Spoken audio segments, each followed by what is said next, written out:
देश में 8वें वेतन आयोग को लेकर केंद्रीय कर्मचारियों के बीच चर्चा तेज हो गई है। आयोग के गठन के बाद से ही कर्मचारियों को उम्मीद है कि इस बार सैलरी, पेंशन और भत्तों में बड़ा बदलाव देखने को मिल सकता है। इस बीच देश के बड़े ट्रेड यूनियन संगठनों में से एक all India trade union Congress यानी AITUC ने वेतन आयोग के सामने 12 अहम मांगे रख दी है। यूनियन ने आयोग की अध्यक्ष जस्टिस रंजना देसाई को पत्र लिखकर कर्मचारियों के हितों से जुड़े बड़े सुझाव दिए हैं। इनमें फिटमेंट फैक्टर बढ़ाने से लेकर ओल्ड पेंशन स्कीम की बहाली और सालाना इंक्रीमेंट बढ़ाने जैसी मांगे शामिल हैं। कर्मचारियों का मानना है कि अगर इन मांगों को स्वीकार किया जाता है तो लाखों सरकारी कर्मचारी और पेंशनर्स को बड़ा फायदा मिल सकता है। AITCU की सबसे बड़ी मांग फिटमेंट फैक्टर को लेकर है। यूनियन का कहना है कि 8वें वेतन आयोग में फिटमेंट फैक्टर कम से कम 3.0 होना चाहिए। फिटमेंट फैक्टर वही आधार होता है जिसके जरिए नई सैलरी और पेंशन तय की जाती है। अगर यह 3.0 किया जाता है तो कर्मचारियों की बेसिक सैलरी में बड़ा इजाफा देखने को मिल सकता है। इसके अलावा यूनियन ने सैलरी तय करने के फॉर्मूले में भी बदलाव का सुझाव दिया है। अभी तक सैलरी कैलकुलेशन में परिवार की 3 यूनिट मानी जाती है, लेकिन यूनियन ने इसे बढ़ाकर 5 यूनिट करने की मांग की है।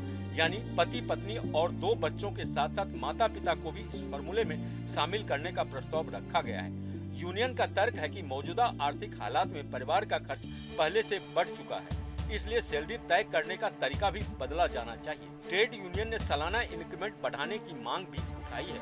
फिलहाल 7वें वेतन आयोग के तहत कर्मचारियों को हर साल 3% का इंक्रीमेंट मिलता है। AITUC का कहना है कि इसे बढ़ाकर कम से कम 6% किया जाए। इसके साथ ही यूनियन ने पेंशन से जुड़े नियमों में भी बदलाव का प्रस्ताव दिया है। यूनियन ने नेशनल पेंशन सिस्टम और यूनिफाइड पेंशन स्कीम को खत्म कर ओल्ड पेंशन स्कीम को फिर से लागू करने की मांग की है। उनका कहना है कि पेंशन कर्मचारियों की डिफर्ड सैलरी होती है और इसे सुरक्षित करना जरूरी है। साथ ही यह सुझाव भी दिया गया है कि हर 5 साल में पेंशन में कम से कम 5% की बढ़ोतरी होनी चाहिए। AITUC ने प्रमोशन और सेवा शर्तों को लेकर भी कई सुझाव दिए हैं। कर्मचारी का कहना है कि 30 साल की सरकारी नौकरी में कर्मचारी को कम से कम 5 प्रमोशन मिलने चाहिए ताकि अरियर में ठहराव न आए।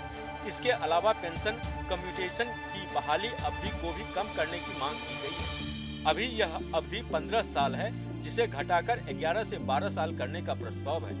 यूनियन ने लीव इनकैशमेंट की सीमा बढ़ाने की भी मांग की है।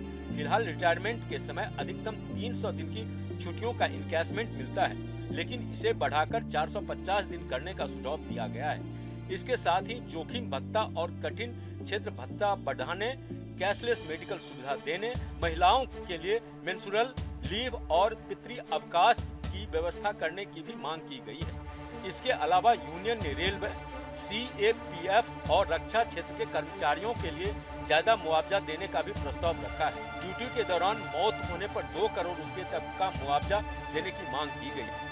यूनियन ने अग्निवीर योजना पर भी सवाल उठाए हैं और अस्थायी भर्ती व्यवस्था जारी रखने की बात कही है। साथ ही केंद्रीय सरकार की कर्मचारियों में कॉन्ट्रैक्ट जॉब, आउटसोर्सिंग और लेटरल एंट्री को खत्म करने की मांग की गई है। यूनियन का कहना है कि करीब 15 लाख खाली पदों को नियमित भर्ती से भरा जाना चाहिए। इसके अलावा बोनस की सीमा हटाने और सैलरी स्ट्रक्चर में समानता लाने का सुझाव भी दिया गया है। अगर इन मांगों पर गंभीरता से विचार किया जाता है तो आने वाले समय में सरकारी कर्मचारियों की सैलरी और सुविधाओं में बड़ा बदलाव देखने को मिल सकता है।